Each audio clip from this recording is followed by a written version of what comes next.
Welches Krankenhaus? Larsi, kannst du dich erinnern, was passiert ist? Ein Unfall. Sie wissen bestimmt, dass wir in der Schule Schwierigkeiten haben.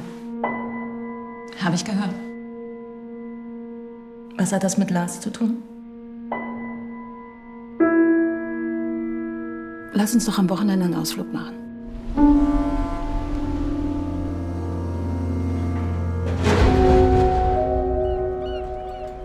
Was machen wir hier?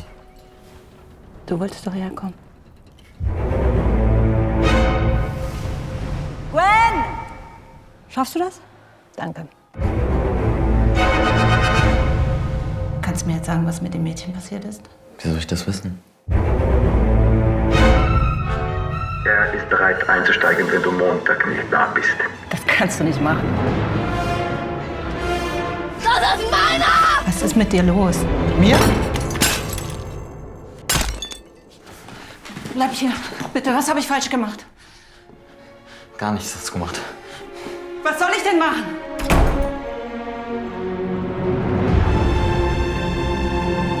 Lars, hör auf, du warst doch nicht dabei. Klar war ich dabei. Nein, das kann nicht sein. Ich will dir helfen. Ich brauche deine Hilfe nicht. Du wusstest davon. Du hast nichts gesagt. Manchmal ist es besser, wenn man Sachen nicht ausspricht. Für wen ist das besser? Hi everyone, welcome to this new episode of Carolyn Talks. I am your host, Carolyn Hayes, film critic and journalist. And this is the podcast / YouTube channel where I, your host, speak to different film creators from around the world about their work, the industry, and what inspires them. And today, I am joined by filmmaker Hanna Slak to talk about her film, Not a Word, which showed at this year's 2023 Toronto International Film Festival. And like I was telling Hanna before, one of the reasons I love doing interviews is because I watch a film and I get very curious. And I need to know more about this film. So that's one of the reasons I always want to speak to filmmakers. And I watched Not a Word. And one of the things that made me really curious about this film is the score. I love the score. I love the music. I love classical music. So I love the way you use music and in the characters, because there's the one of the main things about this film is there's this teenage boy, Lars, played by Jona Levin Nicolai, and he is a conundrum. You don't have to trust him. You don't have to be worried about him, if to worry for him, or if to be scared of him. And I think a lot of that has to do with Jona's performance. I think he did a fantastic job playing this character of Lars. But then also his mom, Nina, played by Marren Eggert, she's a conductor, and she's at a point in her life where she's trying to figure out where her career is going as a female conductor, because as a female conductor she is facing a lot of stigma and misogyny and sexism in the field. So we'll definitely talk about that. But I got curious about the music and these two characters and the setting, because they go to live on this island, to spend time on this island, to figure out what is up with Lars. So what is up with Lars, Hanna? Tell me about creating this story about this mother and a son at this pivotal point in their relationship as family, because I feel like their relationship is a point where it could break or it could get stronger. So tell me about creating this story in particular. Yeah, well, Not a Word as a film, it's focused on this one relationship, right? It's focused on a relationship between a parent and a child. In this case, it's a mother and an adolescent son. And I think as any relationship, parenting is not a static relationship, it's a dynamic relationship. So it's a relationship of two individuals who are on a journey together, and they're both changing. So the relationship is changing. And in our relationships with children, it's even more obvious because children change faster, right? So if you're in a relationship with somebody, what you need to do is every now and then you need to press the refresh button, right? To check where you are in that relationship. And because it's changing, the person is changing, you're changing, the circumstances are changing. And especially with children, it's like that. And if you don't press the refresh button often enough, you're heading towards communication breakdown. You're heading towards a crisis where suddenly you don't speak the same language anymore, because the language that worked as a common language maybe 3 years ago doesn't work anymore. And this is what happens to Nina and Lars.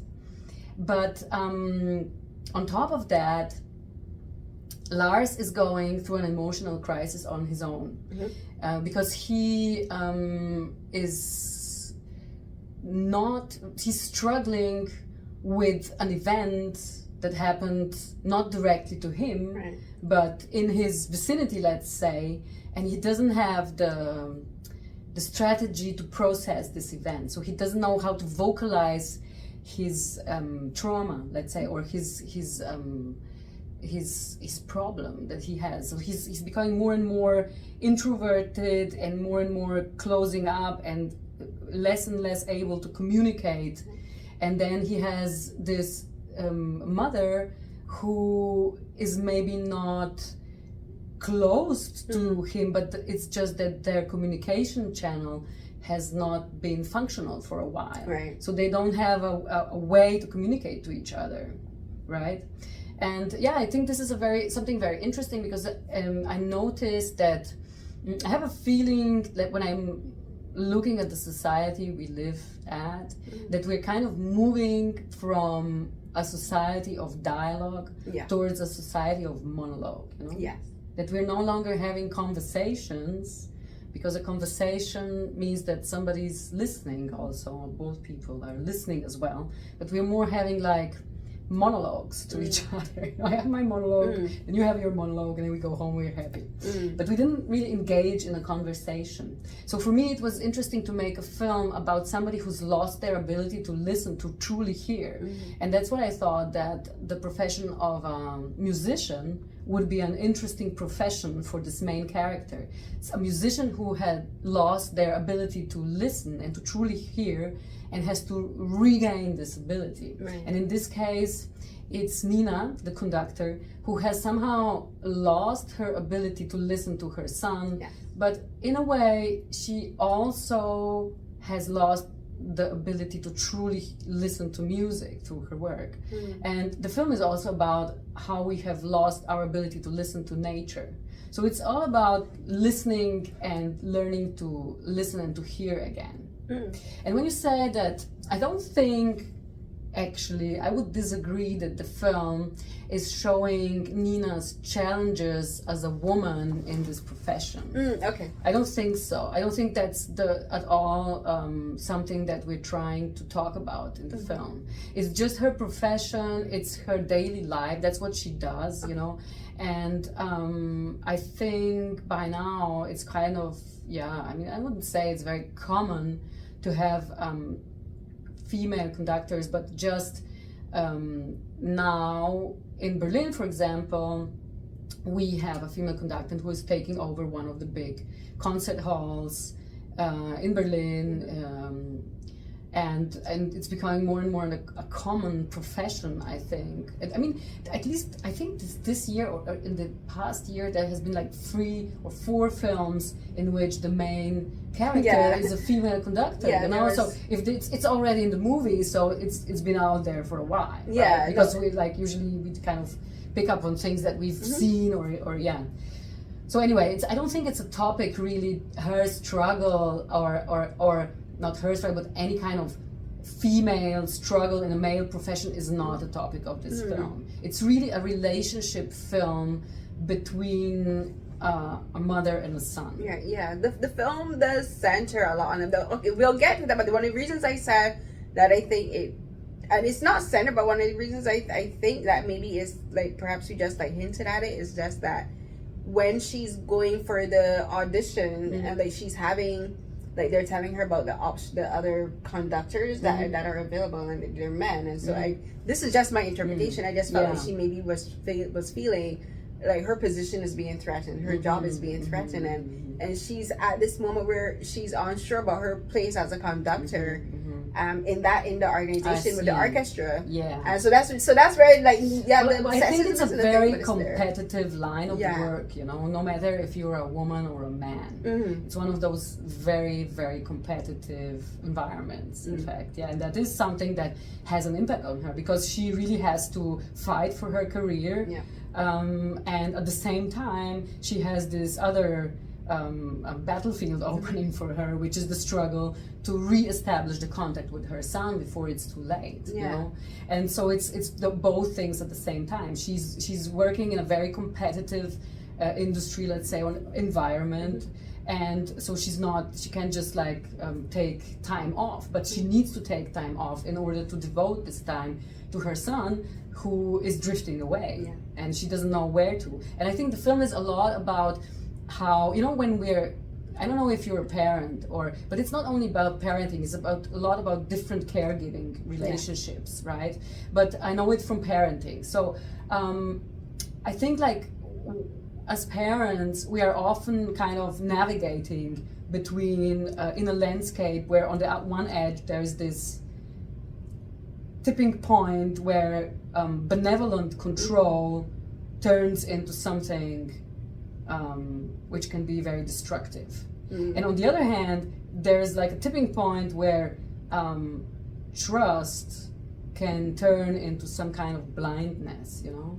And as parents, I think we're often kind of asking ourselves, okay, where am I now? Am I too controlling or am I too trustful? You know, like, and it's a difficult landscape to navigate. And most of the time you know more or less where you are. But what happens to Nina is she doesn't know. She doesn't know anymore. So what do you do if you have a suspicion that maybe your child has a dark side, which you know nothing about?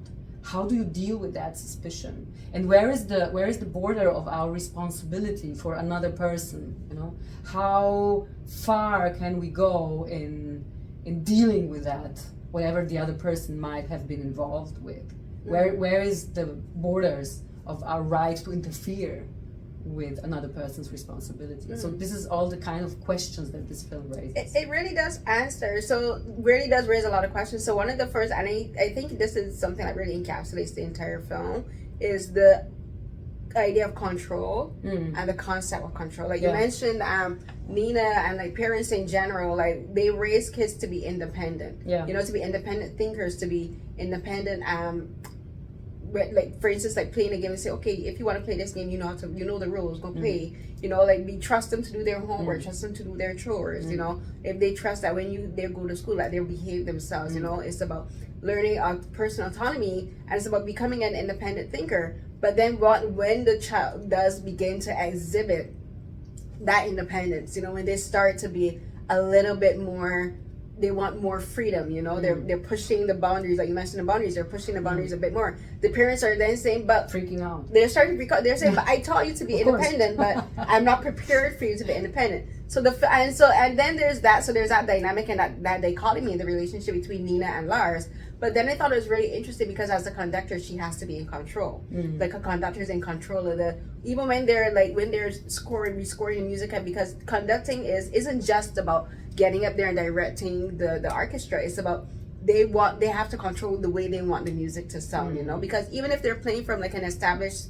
score, like you use Schoenberg, Mozart, and Mahler, yes, you have these established pieces of music, you have these established compositions, but it's all about how they want the orchestra to interpret the music, you know. They're like, I want it to be more vivacious, I want it to be more dark, I want it to be more light, I want it to be more fast. It's all about controlling that.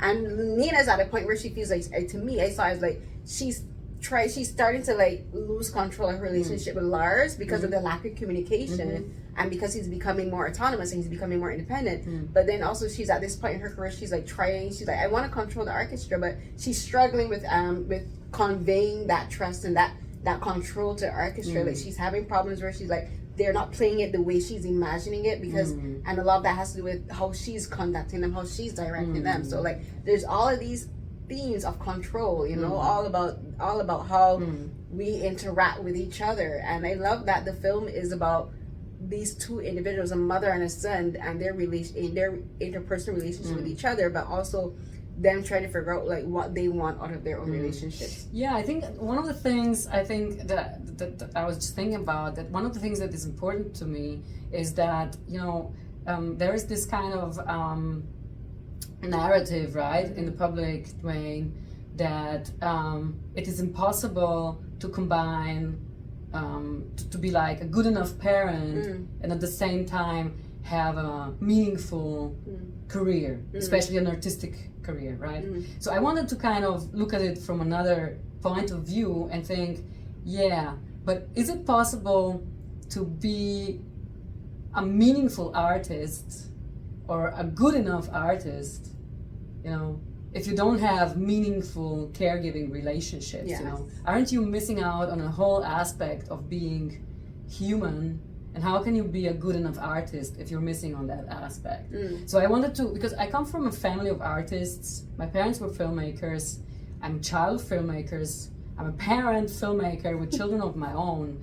And I know that from my own experience as both as a child of filmmakers, as a parent, a parenting filmmaker, that it's not all that black and white, you know? And that I know that sometimes in our meaningful relationships, we face challenges and we learn skills that help us become better professionals. And it doesn't really have to be in a creative career either, you know? And it's the opposite as well. So sometimes in our careers, we face challenges and we overcome obstacles and learn skills which help us become better parents or better partners or better friends, and you know, which help us also grow in our meaningful relationships. So I wanted kind of to open this new window in this discussion, which for me has been a very black and white discussion, you know, about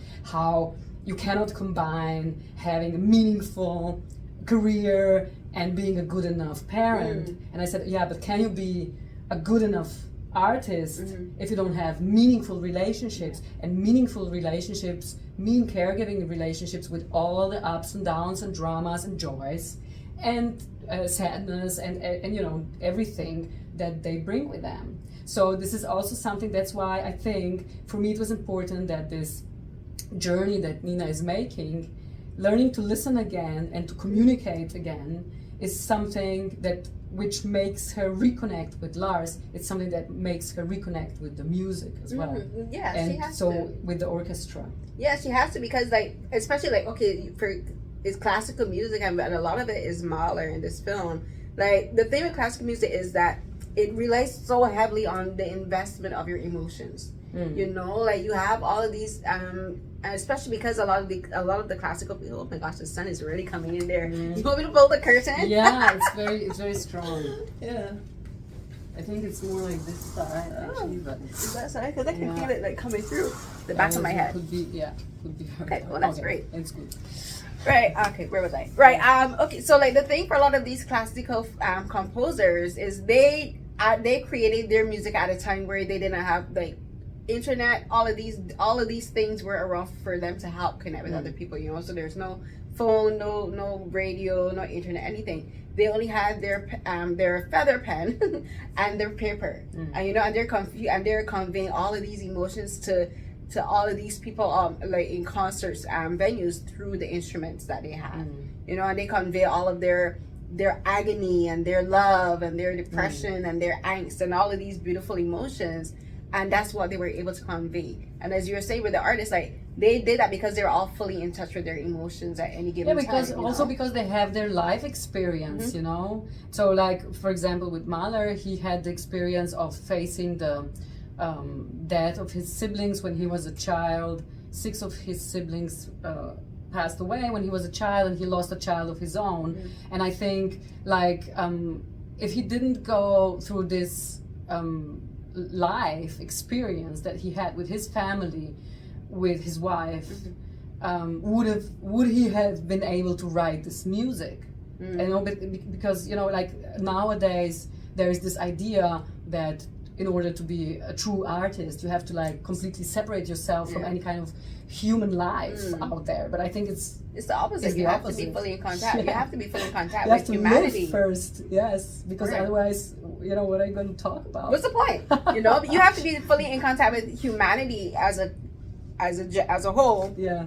But then the people around you, but then also be in touch with your own humanity. You know, because like a lot of them, they're so vulnerable in their music. Like you hear you don't like these people existed hundreds of years ago, but you can listen to their music and say and hear like this music is about a broken heart. You know, you can hear the music and listen to like, of course, it sounds cliche, but one of my favorite pieces is Beethoven's, is it the Fifth Symphony, and I call it my call to arms music. It's one of those pieces where if I feel like I need to inspire myself, I play that, and I'm like, I can hear this, and I can hear Beethoven inspiring himself in creating this piece. You know, there's the Four Seasons. Like Vivaldi was like, I love these Four Seasons, and I'm gonna put it down on a piece of paper. And even if you've never experienced winter, you can listen to winter and experience and get the sense of the snow falling and all of that. So like, you know, I think what is like.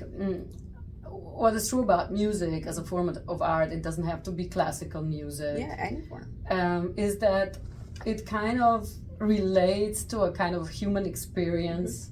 And so it kind of invites you to enter with your own life experience and whatever, you know, you're like completing the work of art by bringing in your own life experience to it, and then you fill it. It's open enough for you to fill it with your own content. Let's say with your own associative space. So maybe for you it's about a broken heart, but for me it's about my grandmother. You know, it could be, but it's still we both connect to it through some kind of human emotion that we recognize and that to us maybe means something different in our lives.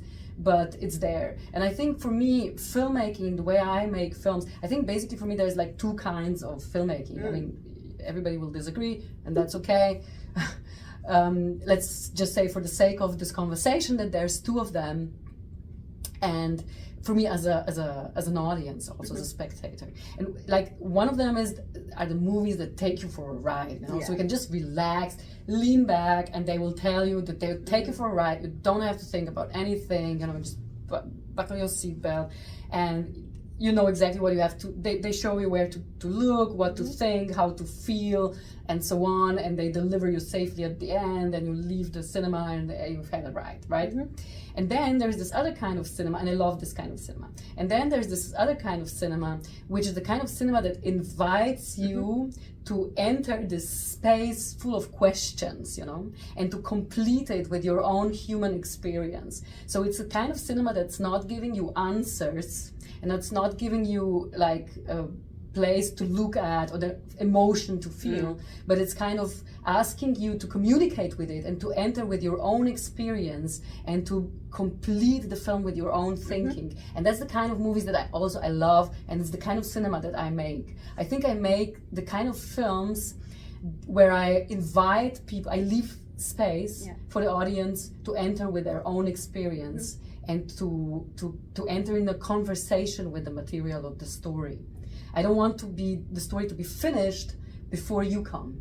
You are the missing element to finish this story with your own life experience, with maybe grief, with maybe difficult relationships, with maybe communication problems, with maybe problems of being an introvert and not being able to really communicate to the people you love the way you would like to, or the opposite, of having an introvert in your family that you're eager to pull out of their corner where they maybe have been lost for a while, but you don't know how to reach out to them. So, you know, it's a kind of a film that leaves the space for you to make it your own personal experience. But of course that's a risky business, because not everybody is ready to enter and complete the film with their own experience. So it's a question of taste, because there are people who just want to go to the cinema and let go of everything, just be taken for a ride.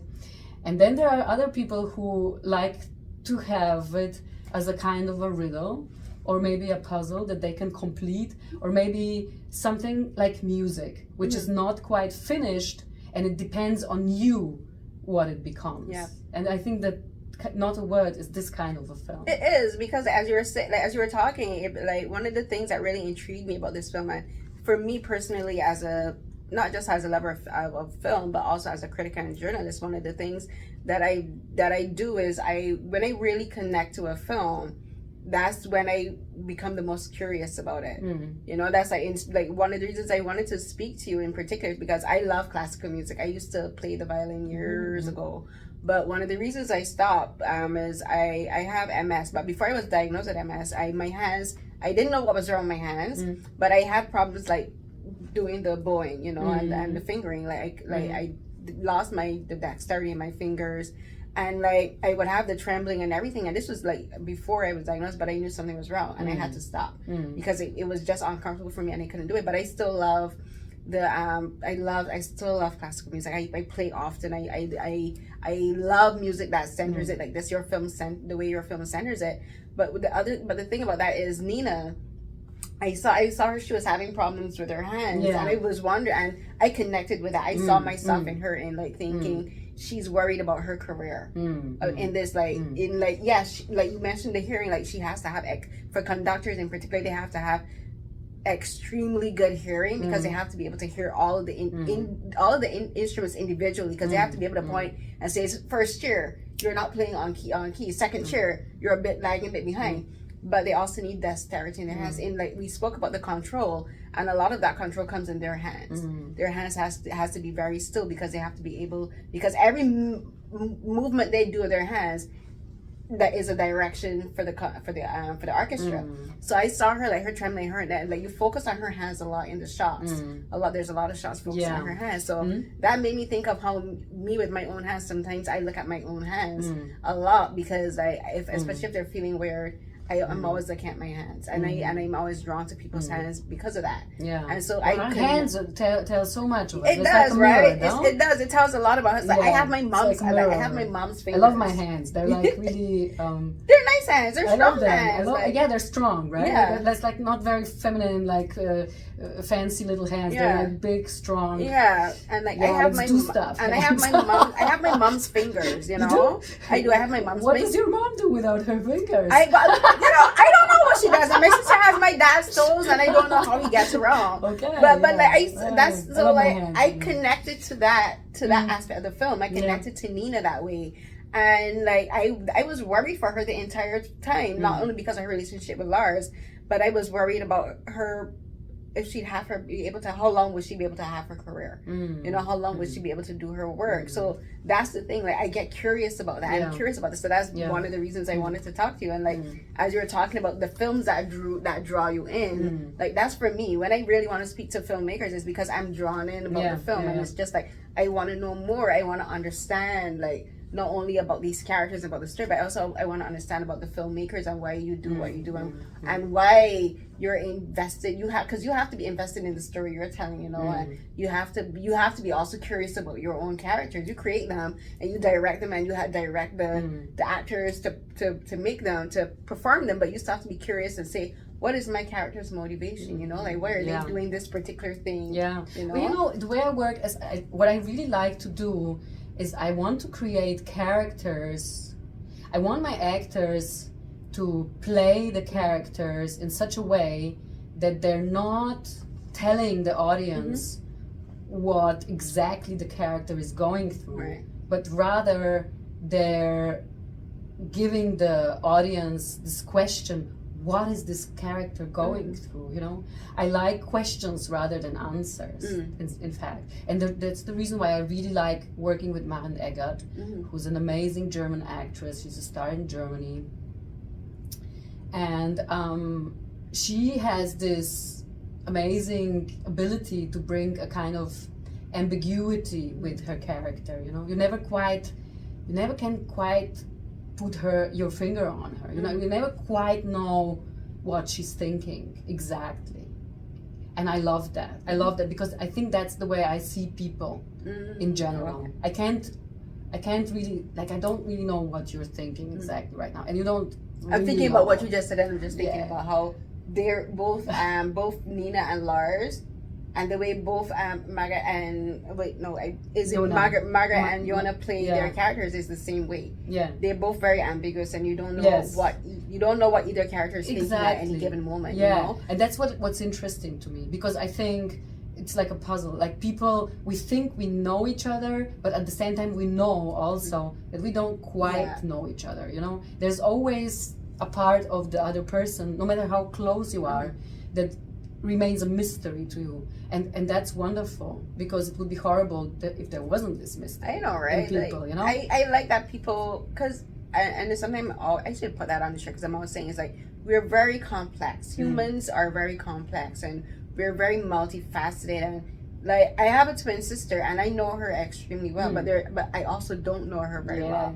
You know, and she knows me very well, but she also doesn't know me very well, because and isn't that wonderful? And it is wonderful, because it means that I get, for someone that I was born, that I shared a womb with, that I was born with, I'm still learning about her. It's a great, you know? great, and that's what keeps you involved. Actually, that's know. what keeps you loving her and being involved and It can be curious and so on. but I love it. And can be very frustrating. but I love it. So but I think that's, for me, it's something which is similar in cinema. You know, so I love watching characters in cinema and actors who retain some kind of mystery to me, because that's kind of very human to me. So I love not knowing exactly what they're going through. So having to guess a little bit and having my question marks with me. I like that, you know. So, but it's also very much a matter of taste. So, but as I said, I mean, I really, and as far as hands are concerned, I think that the idea of these trembling hands is also the idea of this not being able to vocalize certain things. But for Lars, it's like his emotion. But for Nina, she has this music inside herself, you know, and this music wants to come out, but she's kind of not quite letting it go, you know. And it is a problem of control, but it's also a problem of too much control. Because somehow control and freedom and safety are just like kind of things that we're circling around as a society and as individuals. And I think the solution is trust, but trust is a huge investment, you know, because trust is an investment in something you don't know, you know. So, and control is so much easier, right? But it's also extremely difficult. Like, you're talking about controlling the trembling hands, and it made me think of the scene at the dinner table where Lars breaks the plate. And the thing is about control is, as you were saying, too much control can be dangerous. And the thing with control is, if you hold like using a flower petal, you control a flower petal by holding it in your hand. You're not letting it fall. You're keeping it safe and stuff. But when you exert too much pressure, too much control, you crush it. And you destroy it. The question is, where is, exactly, that's what I meant when I said, like, where is the tipping point? You know, where does this kind of benevolent control or become something really destructive?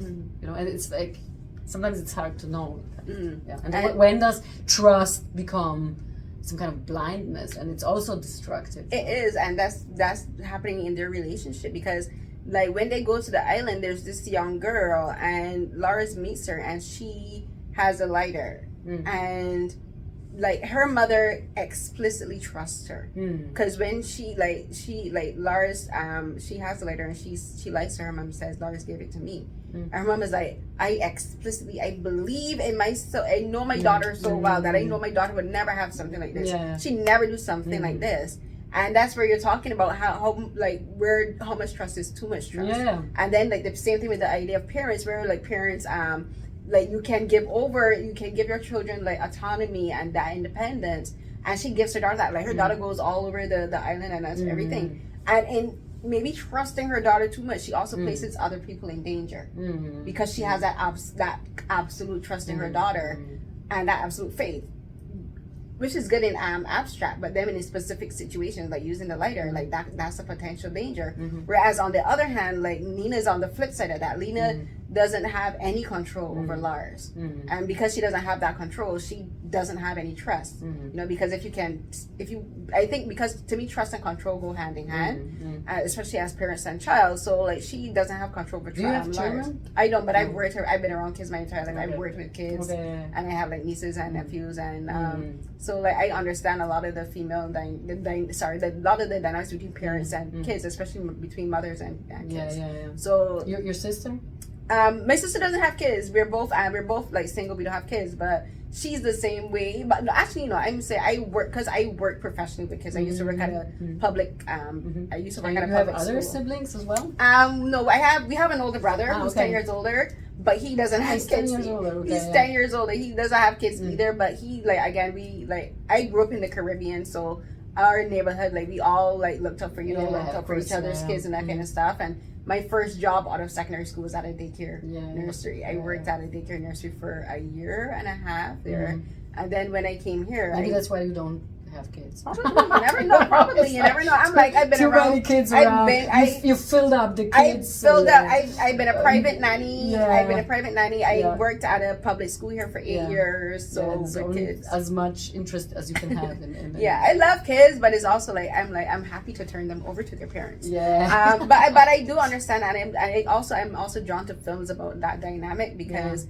the thing We've all been kids. I know to we've all parents. been children. Yeah. I've all been children, and I We've can all look back. been in this relationship in some kind I of know, way, right? And I you can know, look it's back, like, and I can look back in hindsight and see things that my mom was talking about. The same thing with independence. Yeah. But even now, as an adult, Yeah. my mom still struggles with the idea of personal autonomy and control. She'll tell me things. I'm like, I'm a grown lady. Yeah. But then I also have to remember, I do struggle with reminding myself my mom is like this because she's a mom. She'll always be my mom, you know. And like the film does talk about that because like Nina is like where Nina and Lars come to this point where she's like wondering, I don't have control, but does this mean that I can still trust my son? You know? And so like that's where I love how their film like starts to like evolve their relationship and with the dialogue, because they're talking, they're communicating, the trust begins to build back. You know, they don't have to say I trust you. It's just becoming more, it's becoming inferred, you know, in the actions and well, the and film in fact, it is a very I mean, one of the things that are important to me as a filmmaker, I see myself as a storyteller, you know, and as a storyteller I was a little bit influenced by my great grandmother who was a kind of a village storyteller and had a bit of a shamanic function in her village. And one of the, so for me, one of the very important aspects of storytelling is to have a healing capacity, you know. I think, I mean, I don't demand of every other storyteller to feel that way, but I feel that way, that I feel that me as a storyteller, I want to be the kind of storyteller that heals with the story they're telling. And this is not maybe quite obvious, but I think with every film that I make, I try to do a little bit of healing of some aspect of our bruises as humans, you know. And in my filmmaking, often it really has to do with how we deal with consequences of violence, you know. And in my previous film, The Miner, this was on a very political or societal level. It was a film about a political crime and how this was suppressed and not allowed to be talked about. So the people who were killed were not named and were not able. Their loved ones were not able to know what happened to them and mourn them and so on. Grieving process was not starting, and how this left scars in the society and how we need to tend to those scars because otherwise it corrupts us. In a way, somehow it will get to us sooner or later, even if it's 100 years later.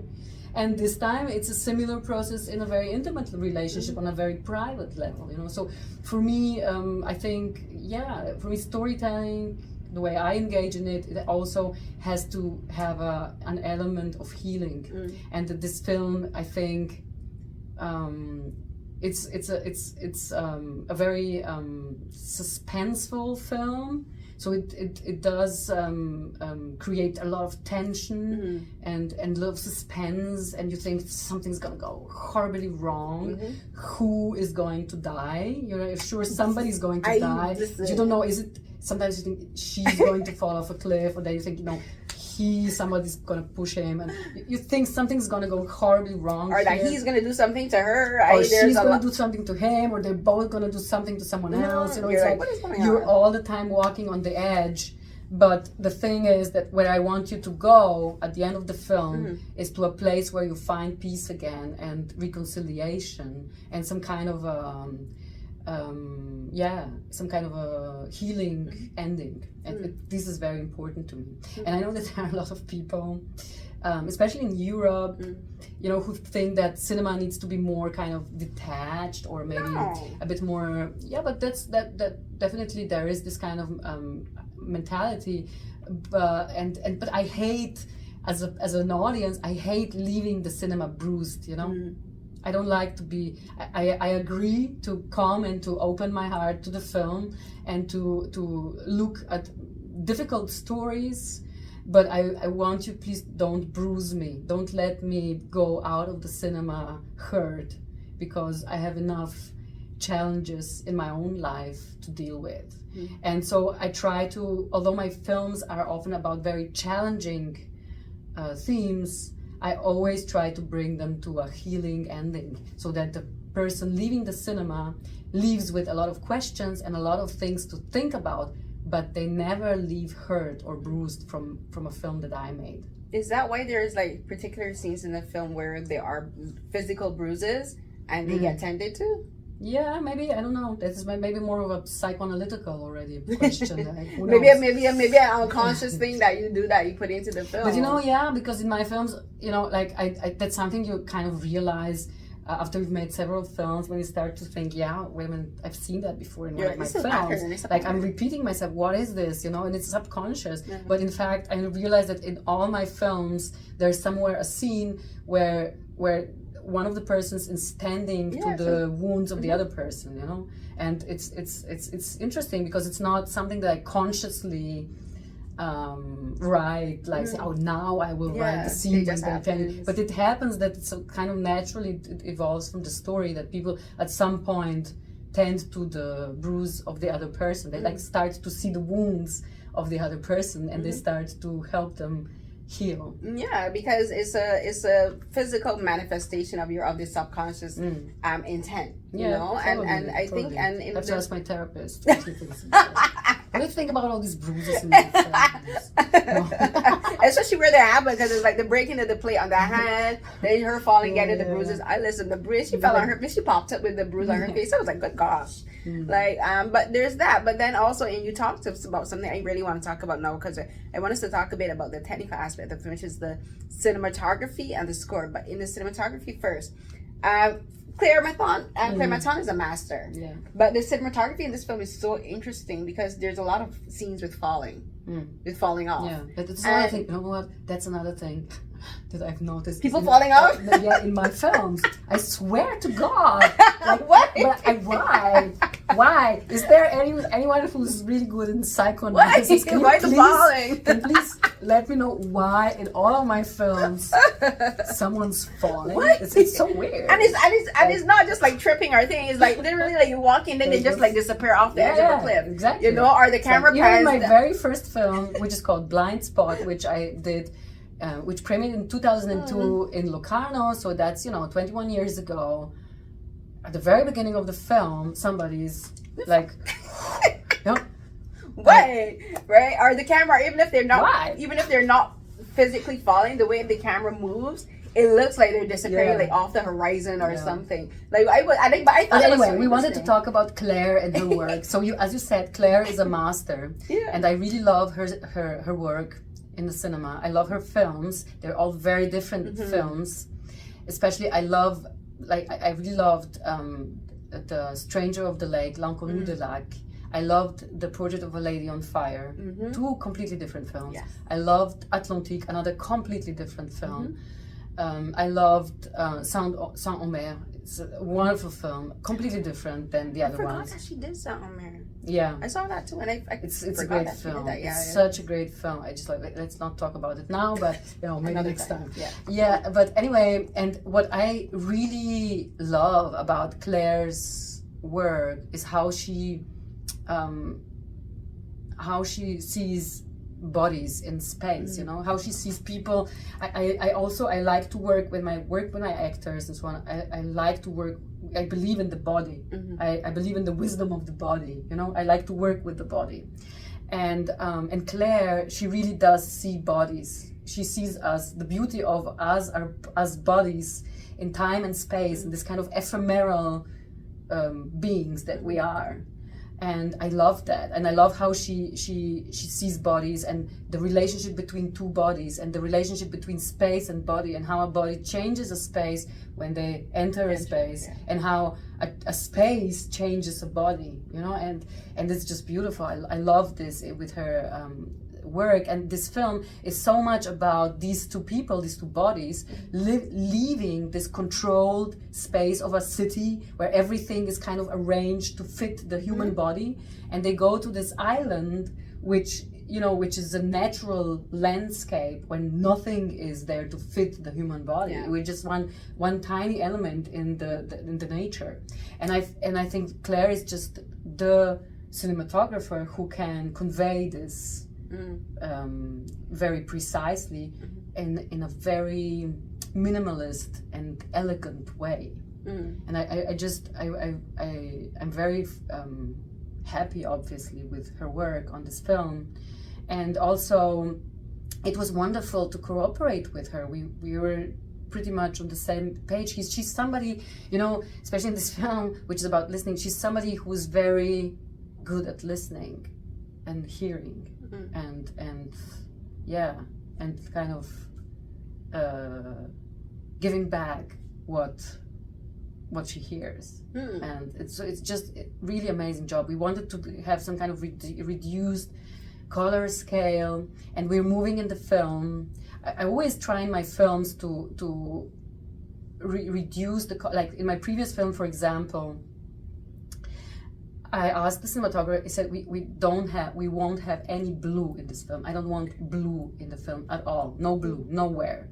So we had no blue. And the funny thing is that here in Toronto, the cinematographer of my previous film, whose name is Matthias Pilz, is a German cinematographer living in Great Britain.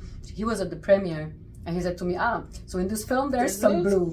I said, yeah, you're right. And because in this film what we wanted to do is to start from an almost black and white kind of a place, which is Nina's place, right? She's it's all kind of very straight, clear lines, elegant. She's had this beige coat, it's like this. And we wanted to move toward blue, actually. And we're getting more and more towards blue, and you can see it in her costumes also. And because blue is Lars, like he's blue, right? So we're coming to him also through the cinematography, through the colors. And so we wanted, I asked Claire to look, we were looking at Picasso blue period, and we wanted to reconstruct some of the feeling towards the end of the film of those images. So there's a scene of the film towards the end of the film when they are, I don't know if you remember it, they're sitting inside this shop with the back to each other, and they're having a dialogue, right? And everything is blue. And this is really like we really used as a blueprint, as blueprint for this shot. We used two paintings from Picasso blue period, because these paintings also very much are about grief and loss and sadness in a different context. But and Claire is actually, she's really an artist that is so good at understanding this kind of ideas and just bringing it in a magical way to life, so that it's so discreet and it's so well blended into the language of the film that it's not obvious, but it's there. And that's so beautiful. And that's similar to what the work of my composer, the composer I work with, Amélie Legrand, who already did the score for my previous film, The Miner. And the reason why I love working with Amélie is that, you know, in this film we had Mahler, right? So we had this huge, very well known, very kind of artificial music score. And on the other hand, we had nature, like, which is unpredictable, wild sounds of nature. But I think any kind of music has its roots in the nature. And I wanted the film music to kind of build this bridge between the natural soundscape and this amazing music of Mahler. And that was Amelie's task, and she did an amazing job, because what our aim was to somehow create maybe like the arc music, you know, to go like back from what, like, because I was thinking, okay, Mahler, he spent a lot of times in the Alps, in the mountains, and it's a kind of a similar landscape or soundscape to the ocean, right? It's a bit different, but it's also kind of unpredictable weather changes and so on. And I was thinking that I can actually hear this music, this landscape in his music, and said, okay, so we have this landscape and we have this music. How is this music born from this sounds of the nature? And I asked Amélie to create like the sound of the first sounds of the symphony as Mahler would have heard them when he was like walking out there in the mountains and thinking about his music, you know.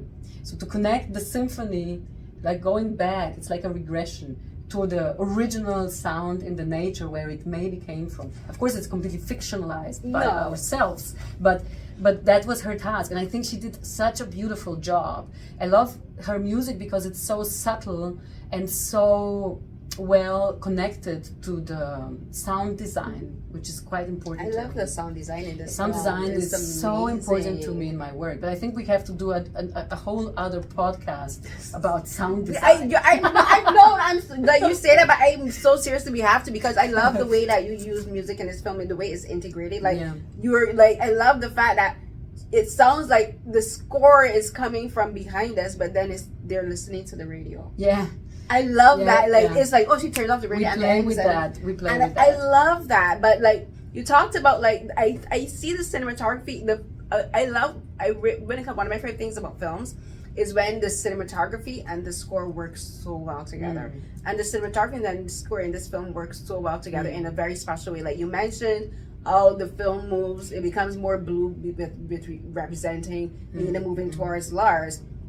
And the music and the cinematography represents, I think, them becoming better in a more natural state. Yeah, and like, like, it's so funny, you know, because those are the people who hardly ever meet, right? So right? it's like I'm holding here the cinematographer with one hand, and we're at the beginning of the process together, or throughout, actually at the very end also. And here I'm holding the hand of the composer, right? And it's like they're so much on the same page, you know, but they hardly ever had any contact with. And it's amazing because what I noticed about the film and the score is like it becomes more like, one of the things that was occurring to me, like you mentioned, you didn't want Too Busy, but I was thinking of, it was the visual color of the film. Like the film, to me it wasn't visually confusing. Like sometimes when I watch films, it just is like too much visually.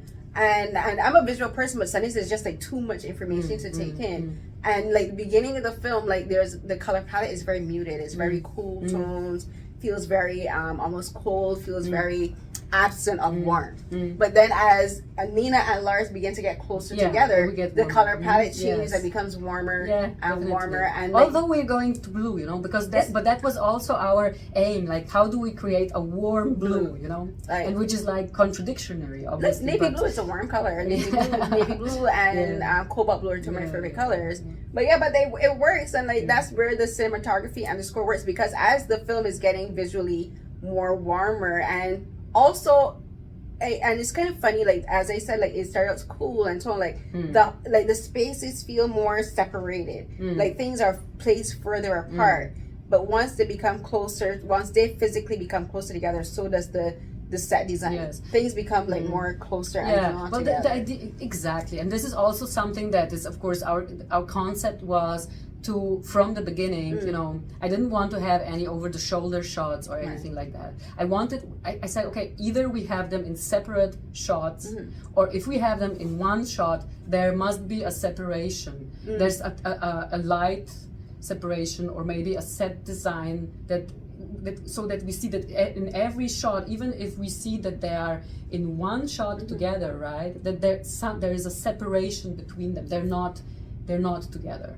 And so either because he's high and she's low, or he's in the back and she has headphones on, or she's in the dark and he's in the light, or something like that. Or there's a door which is open, but it's still something between them. So we're using a lot of that at the beginning of the film, and at the end of the film we're getting more and more into this conventional, let's say, dialogue language, where when people are having a dialogue, they're actually looking at each other, and you have kind of also over the shoulder shots, which gives you a feeling that, you know, the other person is listening, that they're actually there. Yes. So it's so nice that you notice these kind of things, because it's very, you know, it's something that we talk a lot about when we're preparing the film. You said you're mentioning the warmth and all of the and the conversation and dialogue. And so we wrap up here, like, talking about the film is called Not a Word, and like it's called that because like all of the disconnect between these characters, the isolation, the muted colors, the distance in them physically and how they're shot is because they don't talk. And like that's the thing, like she and the reason they don't talk is because Nina has this fear. She's like, if I say something, she's afraid of the answer she's gonna get. And he's just like, if you had asked, you would have gotten the answer that you wanted. Even more not. It is, as you say, it is, they don't talk, but even more than that, they don't listen. She doesn't listen. Yeah, that's the problem. And it's not only that she's not listening to the things he's saying; she's not listening to his body. Yeah, like he like she's not giving him space to start. Right, and she's not reading his body language because he says so much in his body language, and he says so much, which is ironic because as a conductor, she herself relates so much through her body. Yes, you're right. You know, like her orchestra has to read her body language and her direction. So does the audience. The audience relies on the body language of the conductor. Yes. So as someone who has to use her body for her work, it's ironic that she doesn't listen to her son's body the same way. So thank you for listening. Yes. So thank you so much for talking to me. This was amazing. Yeah, thank you so much. I'm definitely gonna reach out to the publicist about speaking to you about sound design, because I'm not even joking. Like I love the sound design in this film. I think it was spectacularly done. Thank you so kudos much. And applause to your thank sound you for designer. Listening. Thank you so much for having me. Yes, and, thank you. Wish you a great festival to the end. And you too. Like I know it's gonna be busy to you, but much success and congratulations. Thank you. Thank you. Good luck. Thanks. And we are going to wrap here. Bye.